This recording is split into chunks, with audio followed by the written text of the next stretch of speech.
EU leaders gather for day 2 of a summit dominated by the war in Ukraine and a looming energy crisis exacerbated by the invasion.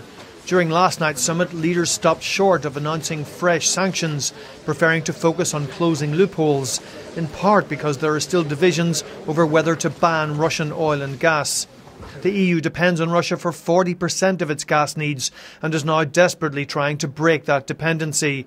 This morning, Brussels and Washington announced a deal to ship 15 billion cubic metres of LNG by the end of this year and 50 billion every year until 2030. We're coming together to reduce Europe's dependence on Russian energy. Putin has issued Russia's energy resources to coerce and manipulate its neighbours. That's how he's used it. He's used the profits to drive his war machine. We aim to reduce this dependency on Russian fossil fuels and to get rid of it. And this can only be achieved through, of course, first of all, investment in renewables, but also through additional gas supplies, including LNG deliveries. In an address to EU leaders last night, the Ukrainian president delivered a harrowing portrait of life under the invasion. There was a roll call of countries he said were standing with Ukraine, but he appeared to place Ireland in a group that could do more. Spain will find common ground. Belgium will find arguments.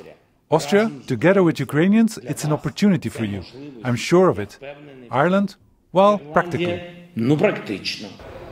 The Taoiseach questioned that interpretation of Ireland's contribution. I can't surmise in terms of what implication there is, except I spoke to him last week and he was very strongly in praise of the Irish contribution, both from a humanitarian perspective and also in terms of our support, our clear support for Ukraine's application to join the European Union, and he thanked me personally for my own personal commitment to that.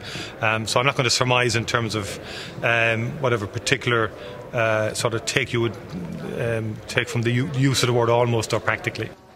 This morning, leaders are continuing to debate the energy crisis.